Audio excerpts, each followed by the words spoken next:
Masih bersama kami di Presisi Pagi. Presiden Joko Widodo tiba di tanah air pada Rabu malam usai menghadiri KTT khusus ASEAN Australia di Melbourne, Australia.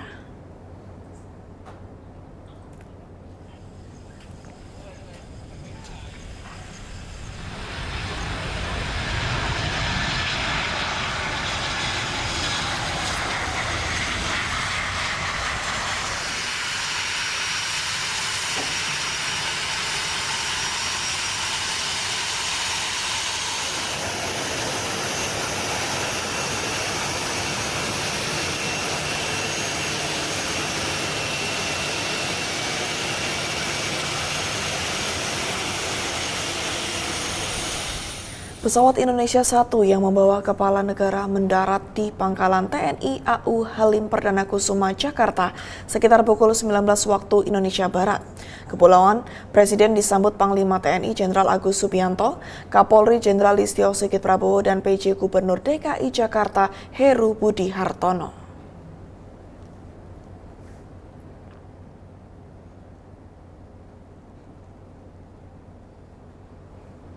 Polres Pelabuhan Belawan bekerja sama dengan Satgas Ketahanan Pangan Kota Medan mengecek ketersediaan stok beras dan harga bahan pangan jelang bulan Ramadan. Hasil dari pengecekan ini menunjukkan stok beras di wilayah Polres Pelabuhan Belawan dalam kondisi cukup. Selain itu terjadi penurunan harga beras yang cukup signifikan dengan kisaran harga capai Rp11.500 per kilogram.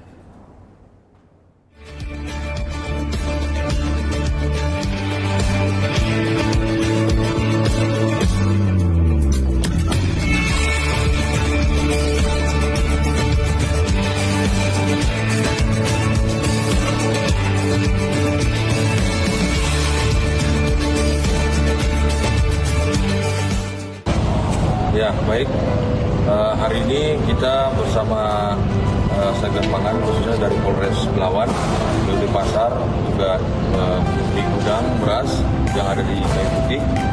Jadi kita sudah berjalan tadi ke beberapa tempat masuk ke Bulog dan Kilang Padi untuk mengecek bagaimana ketersediaan khususnya komoditi beras yang ada di Kota Medan.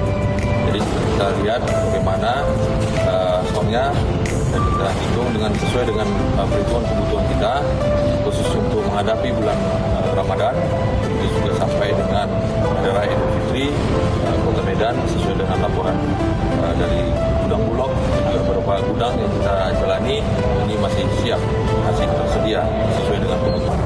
Jadi tentunya kita berharap dengan hasil pengecekan ini seluruh pengusaha atau pemilik gudang stok khusus komoditi beras ini tidak melakukan penyimpangan ataupun memanfaatkan peluang-peluang sehingga terjadinya kesalahan yang terlibat dengan aparat penegak hukum.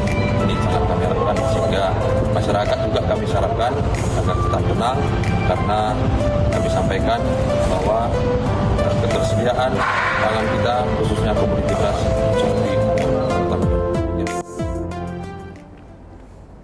Kita beralih ke informasi berikutnya. Menjelang bulan Ramadan 2024, Polri telah melakukan kegiatan pengecekan bahan pokok untuk menjaga kestabilan harga dan ketersediaan bahan pokok bagi masyarakat. Berikut keterangan Karopenmas Divisi Humas Polri, Brigjen Pol Truno Yudo Wisnu Andiko dalam konferensi pers di Gedung Divisi Humas Polri, Jakarta Selatan.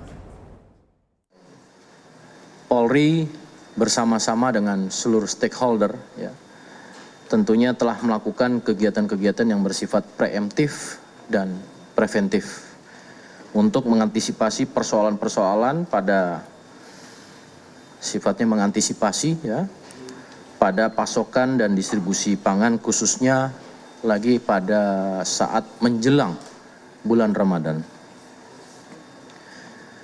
Tentunya tujuannya agar dapat berjalan dengan aman dan lancar Kemudian juga pengecekan stok beras dan bahan pokok penting lainnya.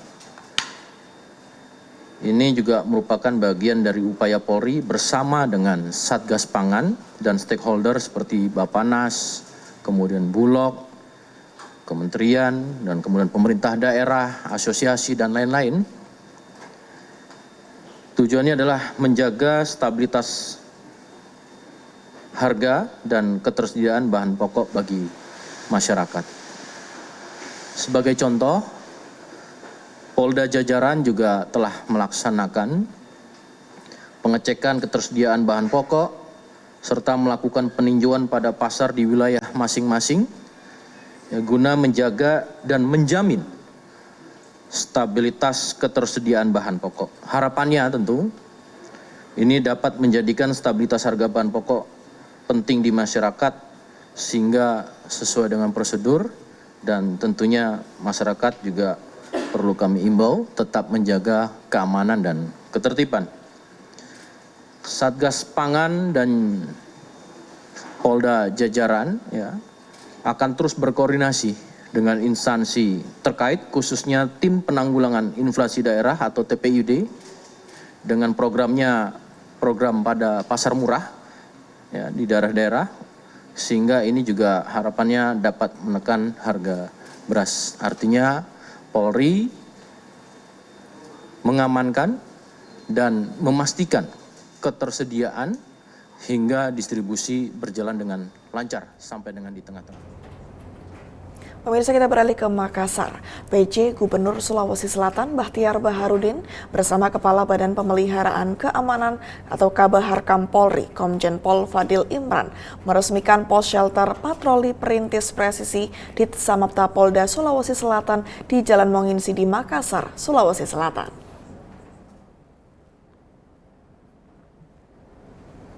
Shelter patroli presisi diadakan untuk mengantisipasi tindakan kejahatan dan mencegah tindak kriminalitas seperti balap liar, begal, dan kejahatan jalanan. Fadil Imran menjelaskan shelter patroli presisi dan patroli kota presisi akan mengikuti model baru pelayanan kepolisian, yaitu ditempatkan di tengah-tengah pemukiman masyarakat.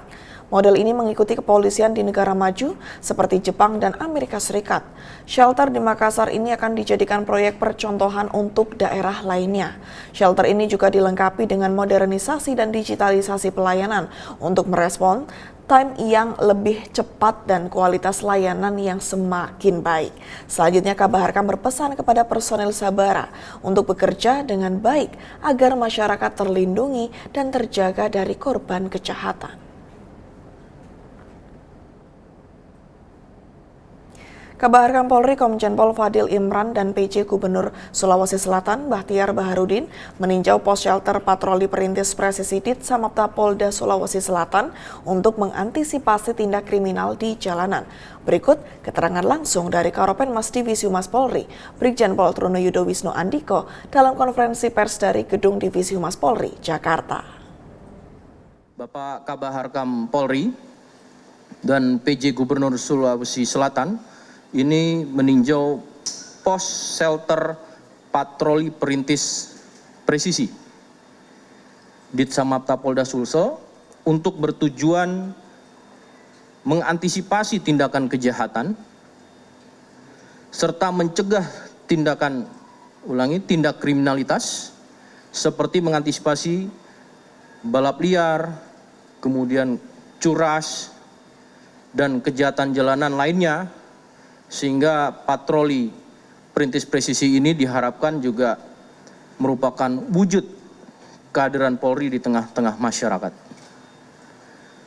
Shelter patroli perintis presisi ini dilengkapi dengan berbagai fasilitas seperti ruang checklist peralatan, ruang penyelesaian permasalahan, ruang CCTV, ruang rapat, serta ruang pemeriksaan. Pemirsa, Baharkam Polri mengamankan 1 unit kapal ikan asing Malaysia dan 4 anak buah kapal asal Myanmar. Mereka melakukan pencurian ikan di perairan Selat Malaka sejak 28 Februari lalu.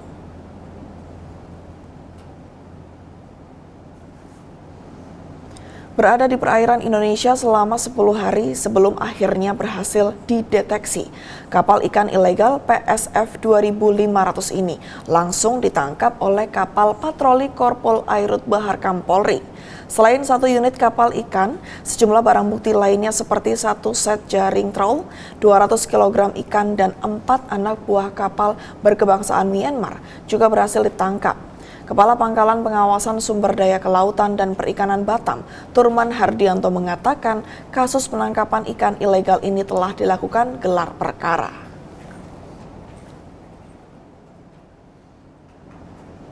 Direktorat Kepolisian Air Baharkam Polri telah menangkap kapal ikan asing yang tidak dilengkapi dokumen resmi dan berbendera negara Malaysia di perairan Selat Malaka, Kepulauan Riau. Berikut keterangan Karopenmas Divisi Humas Polri, Brigjen Pol Trunoyudo Wisnu Andiko. Baharkam Polri, rekan-rekan, perlu kami sampaikan dari Baharkam Polri dalam hal ini adalah Direktorat Kepolisian Air Baharkam Polri telah menangkap kapal ikan asing KIA berbendera negara Malaysia di perairan Selat Malaka, Kepulauan Riau. Penangkapan tersebut berawal dari saat kapal patroli Polri mendapatkan informasi terkait adanya illegal fishing. KIA berbendera Malaysia tersebut diamankan di perairan Selat Malaka, Kepulauan Riau di wilayah Indonesia dengan nama kapal PSF 2500. Setelah diperiksa, kapal tersebut tidak dilengkapi dengan dokumen resmi melakukan penangkapan ikan di wilayah perairan Indonesia. Tepatnya pada Rabu 28 Februari 2024, di mana Polri melalui Direktorat Pol Air Baharkam Polri mengamankan 1 orang nakoda dan 3 orang ABK dengan kewarganegaraan Thailand dan Myanmar. Sekira pada Senin kemarin, tanggal 4 Maret 2024 telah diserahkan kepada Pengawasan Sumber Daya Kelautan dan Perikanan atau PSDKP Batam untuk penanganan. Usai jeda, Presisi Pagi akan kembali dengan informasi acara bisa sambut Kepala Dinas Penerangan TNI Angkatan Udara. Tetaplah bersama kami.